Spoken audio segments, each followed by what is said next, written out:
You wake one morning, and the light coming through your window feels different somehow, softer perhaps, or maybe it's just that you notice it more now than you used to. There's a quality to mornings in this stage of life that the young cannot quite understand, not because they lack intelligence or sensitivity, but because some truths only reveal themselves after you've lived long enough to see the seasons turn again and again, to watch the world change while you change with it, to feel time not as an enemy, but as a teacher who speaks in whispers rather than shouts. Old age comes to all of us, if we're fortunate enough, and yet we spend so much of our earlier years treating it like something that happens to other people, to strangers we pass on the street, or relatives we visit occasionally. We imagine ourselves immune to the laws that govern all living things, as though we might slip through some invisible doorway and emerge unchanged on the other side. But age arrives nonetheless, not with fanfare or warning, but gradually, the way light fades at the end of a long summer day, and suddenly you find yourself in a country you never planned to visit, carrying maps that no longer match the terrain. The Buddha understood this. When he left the palace walls and encountered an old person for the first time, he didn't turn away in disgust or pity. Instead, he looked closely. He paid attention. He allowed himself to see what most people spend their whole lives avoiding, that aging is not an aberration, but a fundamental truth of existence, as natural as breathing, as inevitable as the turning of the earth. And in that seeing, in that willingness to face what is, rather than what we wish would be, he found not despair but the beginning of wisdom. This isn't a guide about how to age successfully in the way magazines define success, with perfect health and endless activity and a denial of what's actually happening in your body and mind. This is something different, 8 lessons from Buddhist wisdom that speak to the deeper questions of how to live fully and freely in these years. How to find peace not in spite of aging but through it.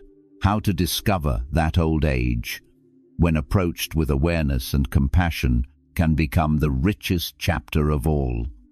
Lesson 1. Let go of the belief that there is nothing left to learn. The mind has a peculiar tendency, especially in later years, to close like a fist around what it already knows, to say, "I've seen enough, I've learned enough, now let me rest with my certainties." You've worked hard, after all. You've accumulated knowledge and experience. You've formed opinions about how the world works, what matters, who deserves respect. Why should you have to reconsider everything now, when you're tired, when change feels more difficult than it used to? But here's what the Buddha taught. Clinging to fixed views is a form of suffering, regardless of your age. When you believe there's nothing left to learn, you're not protecting yourself from confusion or uncertainty. You're cutting yourself off from life itself, from the constant unfolding of experience that continues until your very last breath. The beginner's mind that Zen teachers speak of isn't reserved for the young. In fact, it may be most valuable in old age, when you have the wisdom to know how little you actually know, when you've lived long enough to see your certainties proven wrong again and again. Consider how much the world has changed just in the years you've been alive. Technologies you never imagined, social movements that transformed what seemed unchangeable, scientific discoveries that rewrote the textbook of reality itself. And consider, too, how much you have changed not just your body, though that's obvious enough, but your understanding, your values, your capacity for compassion and insight. The person you are now would be unrecognizable to the person you were at 20, at 30, at 40. Why would that process suddenly stop? There's a Zen story about an old monk who, after 60 years of practice, finally understood a teaching his master had given him on his first day. When someone asked him why it took so long, he laughed and said, "Because I kept thinking I already understood it." Learning in old age isn't about acquiring new skills or competing with younger minds. It's about remaining open, curious, humble before the mystery of existence. It's about reading that book you always dismissed, really listening to your grandchild's perspective on the world, reconsidering beliefs you've held for decades when new evidence emerges. This openness doesn't make you weak or uncertain. On the contrary, it makes you truly wise, because real wisdom knows the difference between useful knowledge and harmful rigidity.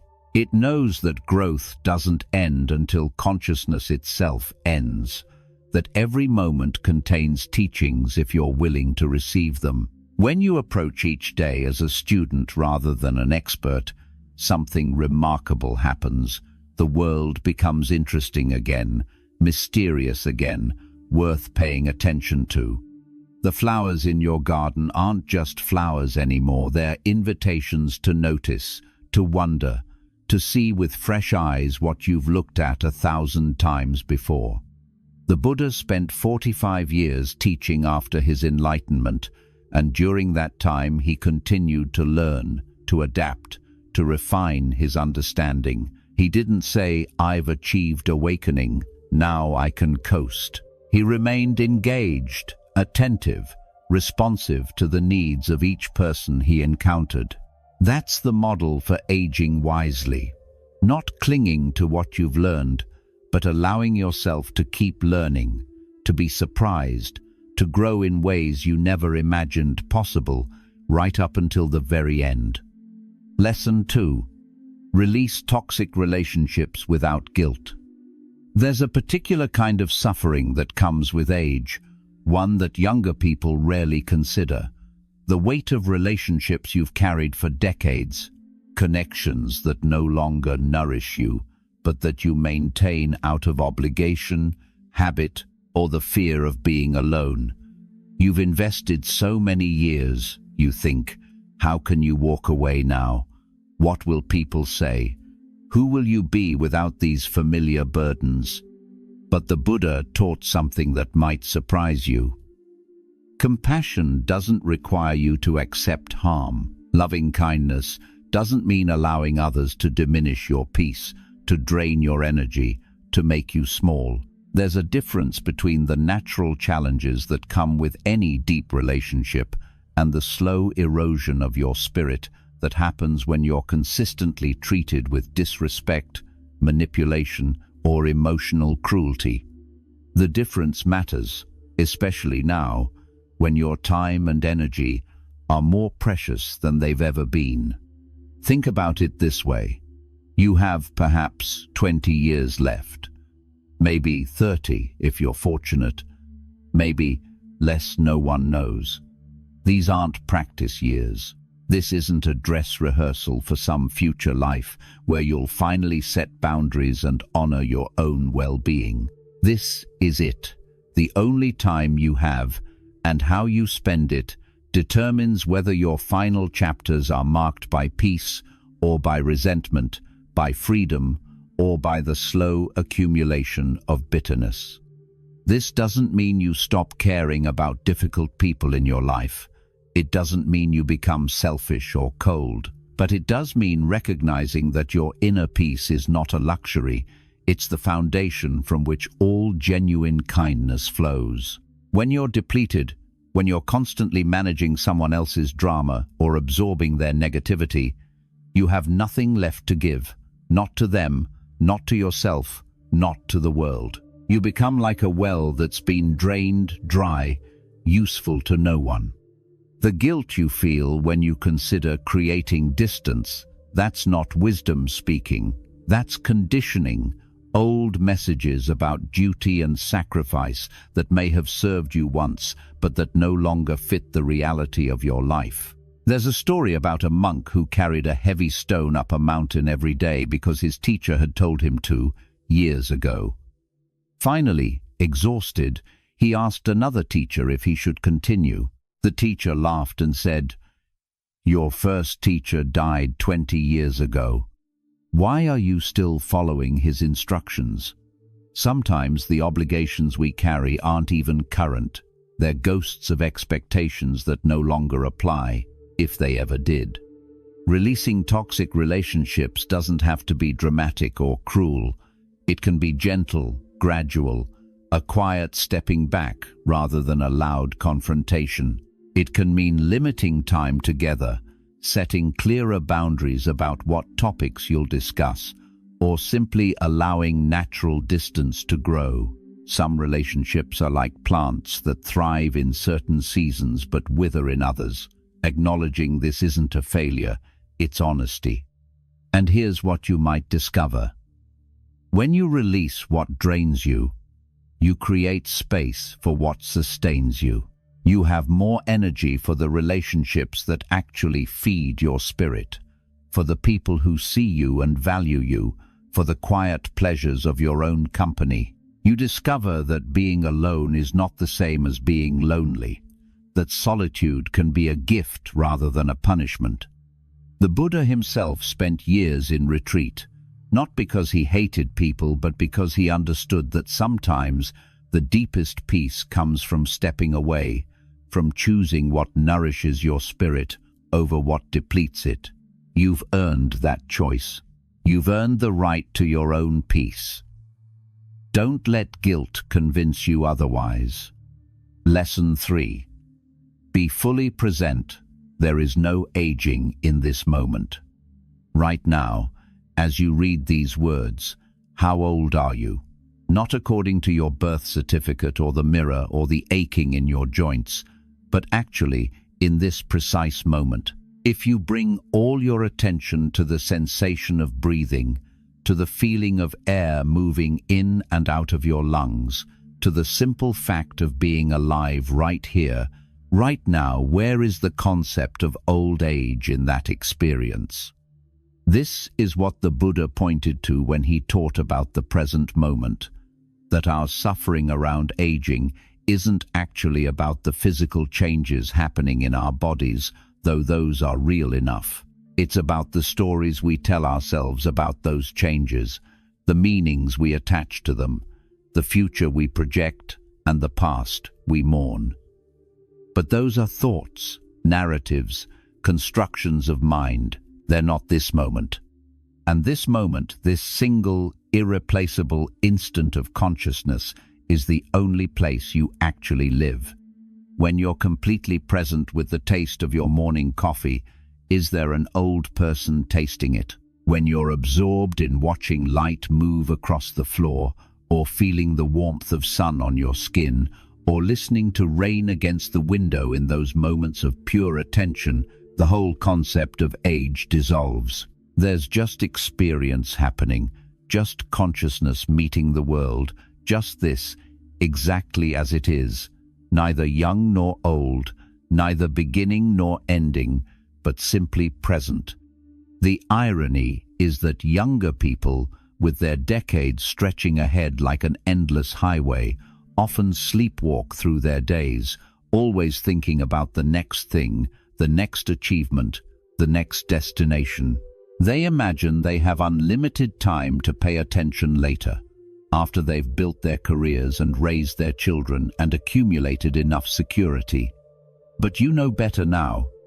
You know that later is a lie, that the only time you ever have is now, and that this knowing, this intimate awareness of impermanence is actually a gift, not a burden.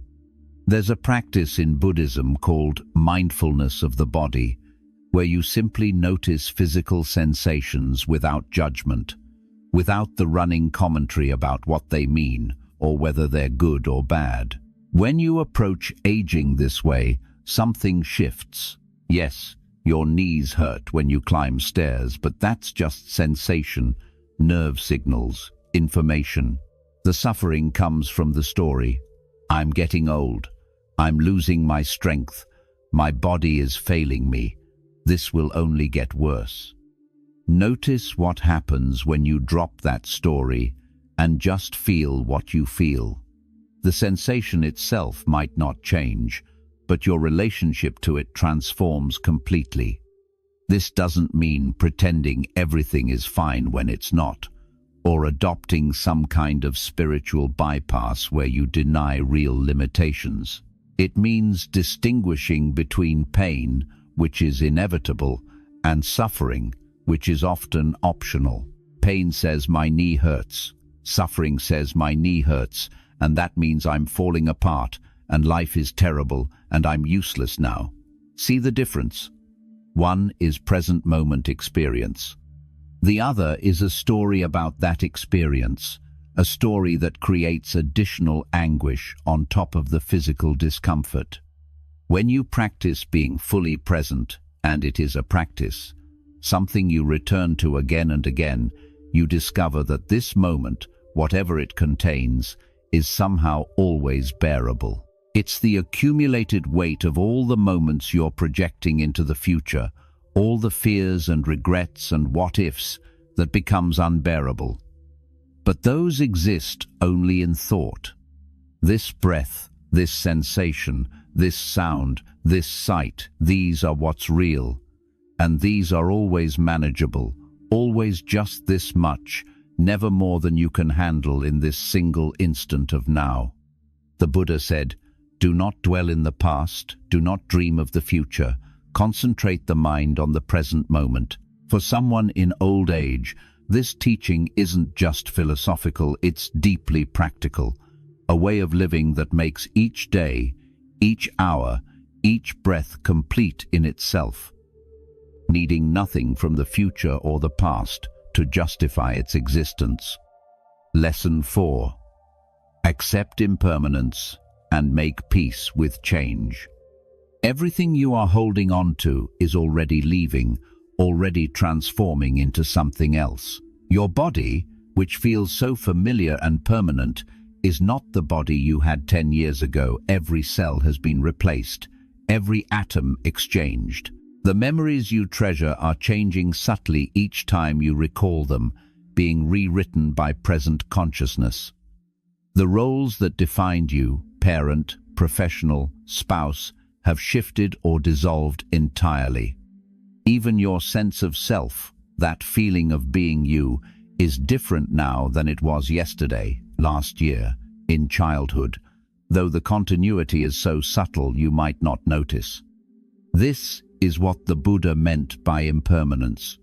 Not that things are unstable or unreliable, though they are, but that change itself is the fundamental nature of existence. Everything that begins, ends. Everything that arises, passes away. There are no exceptions, not for you, not for anyone, not for anything in this universe. Fighting this truth is like fighting gravity. You can resist all you want, but the outcome is already determined.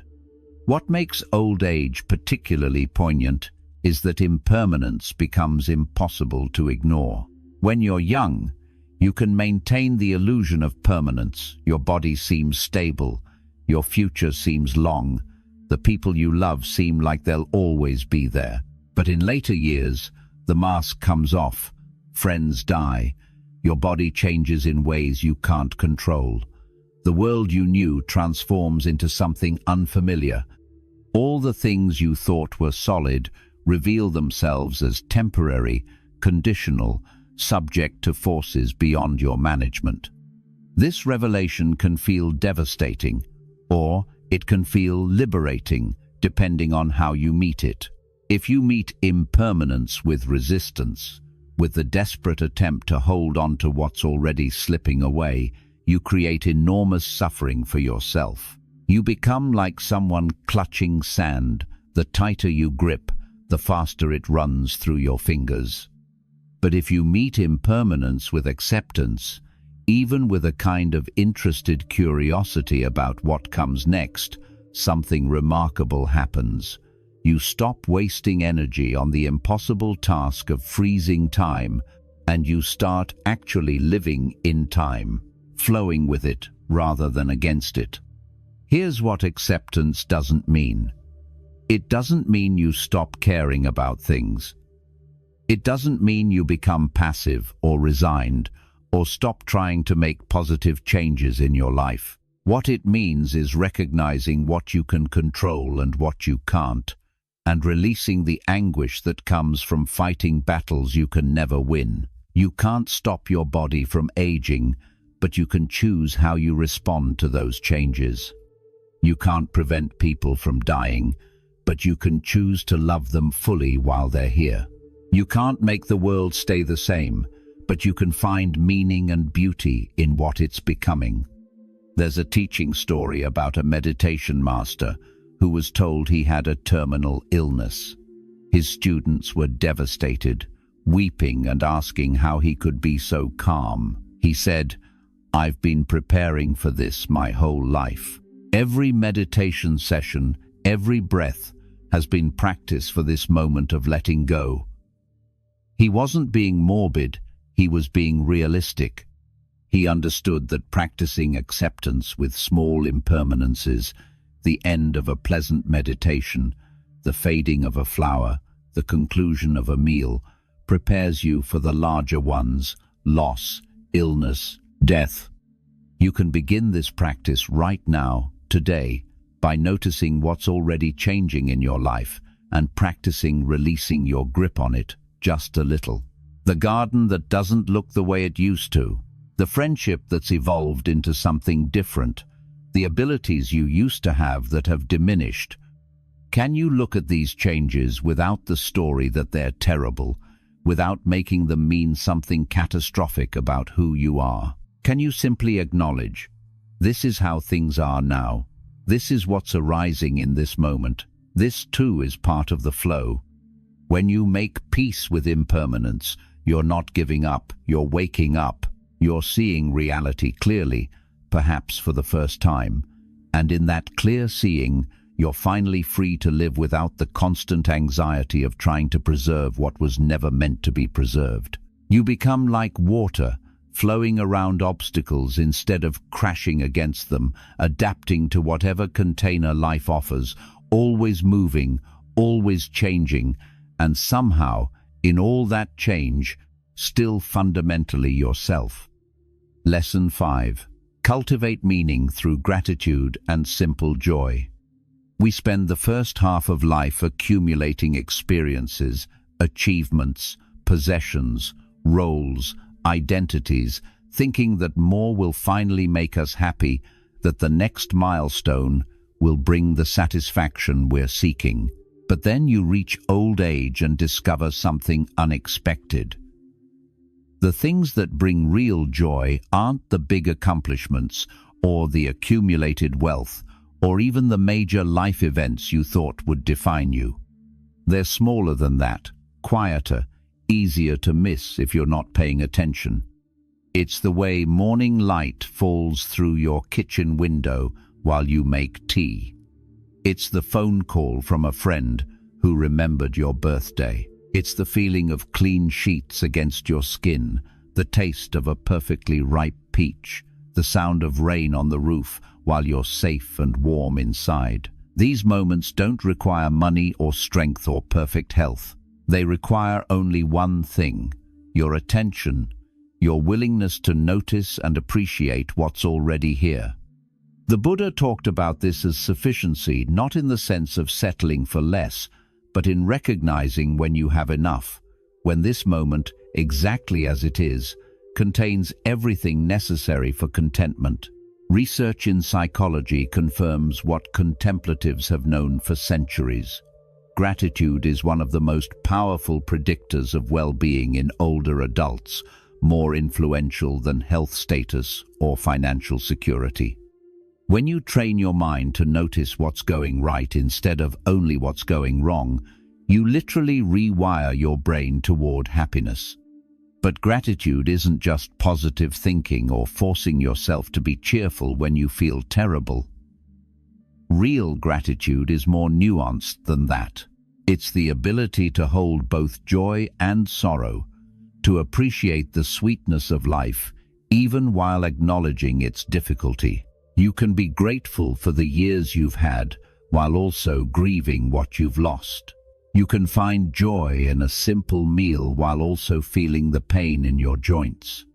These aren't contradictions, they're the full texture of human experience, the bittersweet reality of being alive. There's a practice you can try, simple enough that anyone can do it, regardless of physical limitations.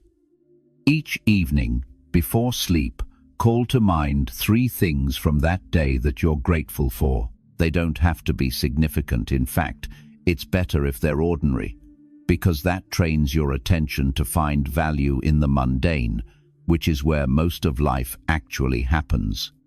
Maybe you're grateful for the way your neighbor waved hello, or for a particularly good cup of coffee, or for the fact that you woke up at all, that you got another day of consciousness in this mysterious universe. What you're doing with this practice is shifting the default setting of your mind, which tends toward negativity and problem-solving, and focusing on what's wrong. You're teaching yourself to notice what's right, what's beautiful, what's worthy of appreciation. And over time, this shift changes everything. You start to see that you don't need your life to be perfect to find joy in it. You don't need to be young or healthy or accomplished or admired. You just need to be here, awake, available to the goodness that exists even in difficult circumstances. This matters especially in old age, when the culture keeps telling you that your best years are behind you, that you should be diminishing, fading, becoming less relevant.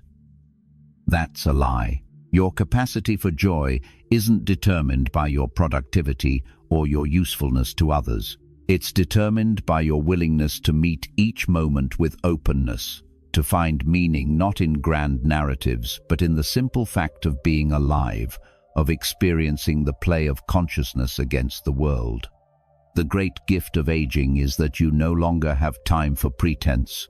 You can finally admit what actually matters, not the resume or the achievements or what others think of you, but the quality of your attention, the depth of your presence, the simple moments of connection and beauty that make up a human life. When you approach each day with gratitude for these small offerings, you discover something the Buddha knew.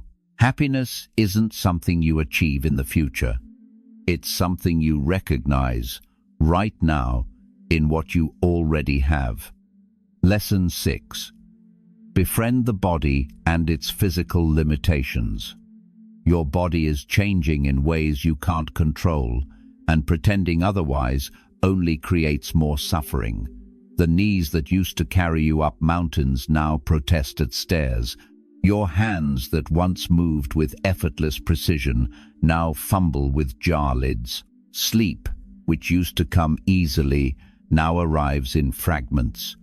Energy that was once abundant now must be carefully rationed. These changes are real, and they matter, and denying them doesn't make them go away. But here's what the Buddha understood about physical suffering. Pain and suffering aren't the same thing. Pain is the raw sensation, the signal from nerve endings to brain. Suffering is what your mind does with that signal, the story it tells, the meaning it assigns, the future it projects. You can have pain without suffering, and you can have suffering without pain. The difference between them is the difference between living peacefully with an aging body and being at war with it. When you fight against your body's limitations, when you resent every ache and resent every loss of function, you add psychological suffering on top of physical discomfort. You create a second layer of pain through resistance, through the constant comparison between how your body is now and how it used to be, through the belief that these changes make you less valuable, less worthy, less yourself. But when you approach your body with the same compassion you'd offer a dear friend who was struggling, something shifts. This doesn't mean you stop taking care of yourself or that you give up on maintaining whatever health and function you can. It means you distinguish between wise action and futile resistance. You do what you can, gentle movement, proper rest, medical care when needed, not from a place of desperate control, but from genuine care for this body that's carried you through decades of experience. You treat your physical limitations not as failures, but as information, signals about what you need, boundaries that deserve respect. There's a Buddhist practice called body scanning, where you systematically bring attention to each part of your body, noticing sensation without judgment, without trying to change anything. When you practice this regularly, something remarkable happens. You start to feel gratitude for your body instead of only frustration. You notice that, yes, your knees hurt, but your lungs are still breathing, your heart is still beating, your hands can still touch and feel. You recognize that this body, even with all its limitations, is still performing countless miraculous functions every single moment, keeping you alive, giving you the capacity to experience the world. This shift from resentment to friendship with your body can transform your daily experience. Instead of every ache being a reminder of loss, it becomes simply sensation, no more inherently terrible than any other sensation. Instead of feeling betrayed by your body's changes, you feel compassion for how hard it's working to keep going, how it's adapted and compensated and found new ways to function even as certain capabilities have diminished. You might even feel a kind of tenderness toward this aging form, this companion that's been with you through everything, that's recorded your history in its scars and wrinkles and aching joints. The body you have now is the only body you'll ever have for the time you have left. Fighting it is exhausting and pointless, but befriending it, treating it with gentleness and respect, learning to work with its limitations rather than against them, that's possible. That's a practice you can engage in every single day. And when you do, you might discover that physical limitation doesn't have to mean diminishment. It can mean something else entirely. An opportunity to develop the kind of patience, compassion, and acceptance that you can't learn any other way. Lesson 7. Embrace silence and wise solitude in a noisy world.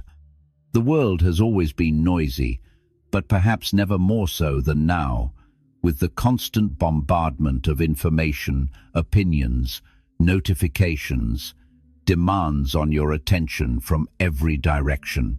Even in your own home, there's the television, the phone, the endless stream of content designed to keep you engaged, distracted, anywhere but here, anywhere but with yourself. And maybe that's intentional. Maybe the noise serves a purpose. It keeps you from having to face the silence, from having to be alone with your own thoughts, from having to confront the questions that arise when you finally stop moving and simply sit with what is. But in old age, silence stops being something to avoid and becomes something to seek out, to protect, to cultivate like a rare and precious garden. This isn't about becoming isolated or cutting yourself off from meaningful connection. It's about recognizing that not all solitude is loneliness, that not all silence is emptiness. In fact, for many older adults, the quiet hours alone are when life feels most rich, most real, most deeply satisfying. There's a particular kind of wisdom that only emerges in silence, a clarity that can't penetrate through the constant noise of social engagement and external stimulation. When you sit quietly with yourself, when you allow thoughts to settle like sediment in water, insights arise that were always there but couldn't be heard over the clamor. You begin to understand things about your life, about relationships, about what actually matters, that you could never grasp while distracted. You touch something deeper than the surface chatter of daily concerns. Some call it soul, some call it true nature, some call it simply being. The Buddha himself demonstrated the value of silence and solitude. After his enlightenment, he could have spent every moment teaching, surrounded by students and admirers. Instead, he regularly withdrew into silence, into periods of solitude, because he understood that wisdom needs quiet to deepen, that the well of compassion needs time alone to refill. This wasn't anti-social behavior, it was essential practice, the foundation that made his teaching possible. For you, in this stage of life, creating space for silence might mean different things. Maybe it's the early morning hour before the world wakes up, when you sit with your tea and simply watch the sky lighten. Maybe it's turning off the television and sitting in the actual sounds of your home, the hum of the refrigerator, the settling of the house, your own breathing. Maybe it's taking a walk without headphones, allowing yourself to hear birdsong, wind in trees, the rhythm of your own footsteps. What you might discover in these moments is that silence isn't empty at all. It's full of subtle sounds you never noticed, full of thoughts and feelings that were always there but drowned out, full of a kind of aliveness that's actually more vivid than the manufactured stimulation you're used to. You might find that being alone with yourself isn't terrible or boring or something to escape from. You might find that you're actually quite good company, that your own presence is enough, that you don't need constant external input to feel okay. This is radical in a culture that treats solitude as a problem to be solved, that assumes older adults sitting quietly must be lonely or depressed or missing out on life. But you know better.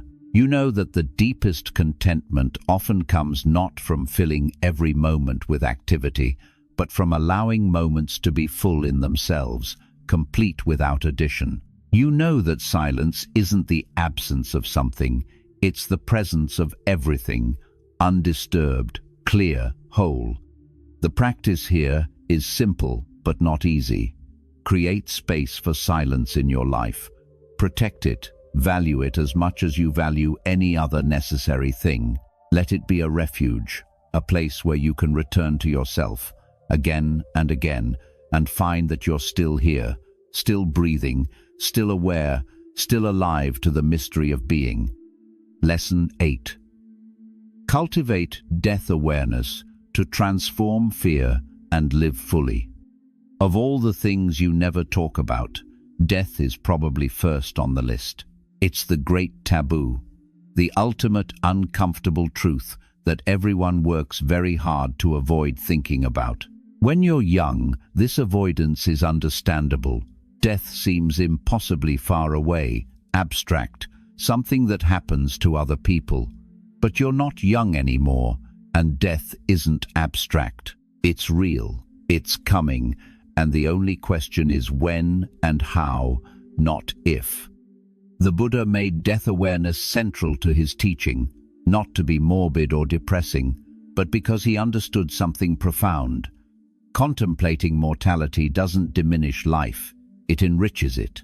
When you're truly aware that your time is limited, that every day brings you closer to the end, something remarkable happens. The pettiness falls away. The trivial concerns that once consumed you reveal themselves as trivial. What actually matters becomes crystal clear, and you stop wasting precious time on what doesn't. There's a practice in Buddhism called maranasati, mindfulness of death, where you regularly reflect on the fact that you will die, that everyone you love will die, that everything you know will eventually end. This sounds terrible until you actually try it, and then you discover that the fear you've been carrying isn't fear of death itself, it's fear of the unknown, fear of losing control, fear of facing what you've been avoiding your whole life. When you turn toward that fear, instead of running from it, when you look it directly in the eye, its power over you dissolves. Contemporary research backs this up. Studies show that older adults who contemplate their mortality actually experience less anxiety, not more. They make more meaningful choices about how to spend their time. They prioritize relationships over achievement. They feel more grateful for ordinary moments.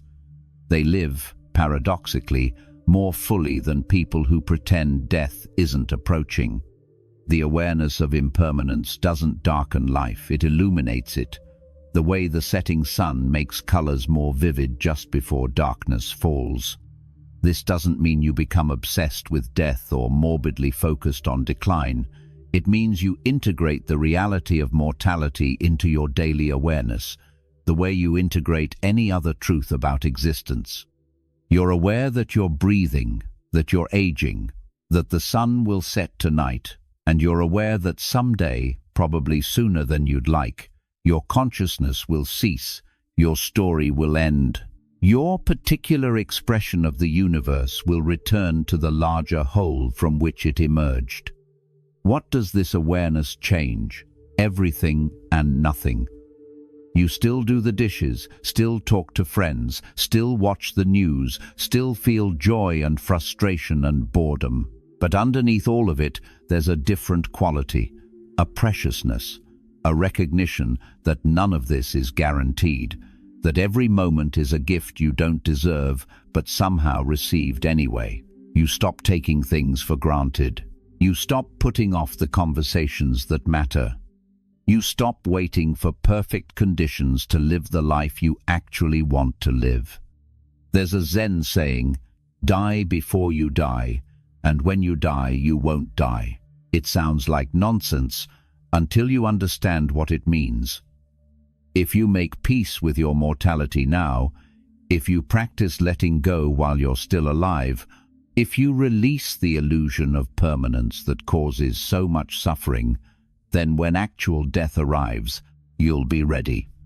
Not in the sense of wanting it or welcoming it necessarily, but in the sense of not being surprised, not resisting what can't be resisted, not fighting the natural end of all things. This is perhaps the deepest lesson old age can teach, that death isn't the enemy of life, but its teacher, its boundary, the thing that gives life shape and meaning and urgency. Without death, nothing would matter because you'd have infinite time for everything.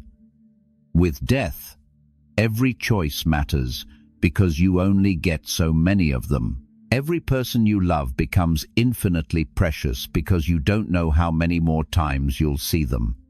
Every sunrise becomes a small miracle because you know, truly know, that someday there will be a last sunrise for you.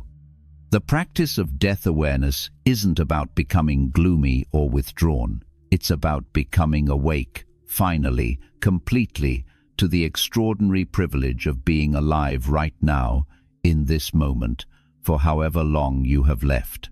It's about using your remaining time wisely, loving deeply, forgiving quickly, and releasing everything that doesn't serve your deepest peace. When you contemplate death regularly, honestly, without flinching, you discover that it's not death you should fear. It's unlived life, unfelt feelings, unspoken truths, opportunities for love and connection that you let pass by because you thought you had more time. So here we are, at the end of these 8 lessons, and perhaps you've noticed something. None of them promise to make aging easy, to reverse time, to restore what's been lost. They didn't tell you how to age successfully in the way our culture defines success, staying young-looking, remaining productive, avoiding decline.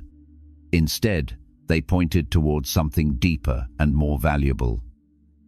How to be fully alive in old age, how to find freedom and peace, not in spite of your circumstances, but through them, how to approach these final chapters with wisdom rather than resistance. The Buddha's teaching was never about avoiding difficulty. It was about transforming your relationship to difficulty, about finding a way to be okay, truly okay with the reality of impermanence, suffering, and change.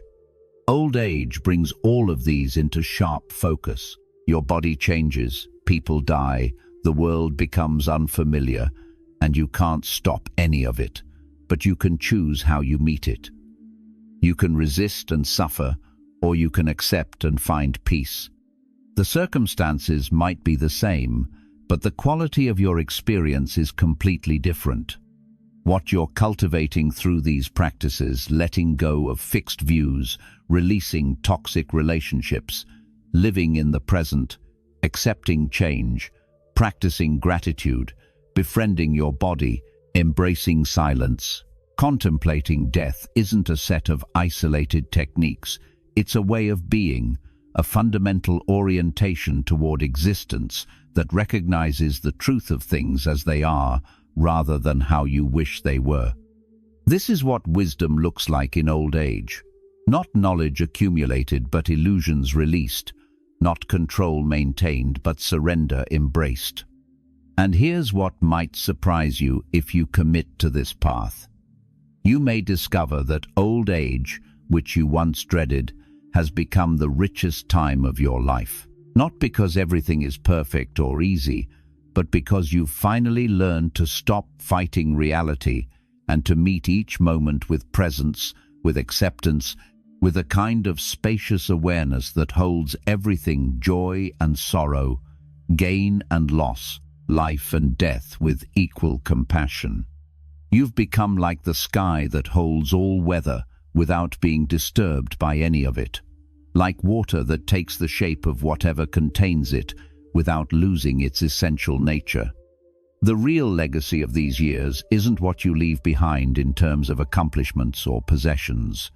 It's the quality of peace, wisdom, and love you cultivate in yourself and share with others. It's the way your presence becomes a teaching, not through what you say, but through how you are calm in difficulty, grateful in limitation, free in acceptance. This is what aging offers those who approach it with awareness. Not a gentle decline, but a profound ripening. Not an ending, but a completion. Not darkness approaching, but light softening, so it can illuminate more deeply.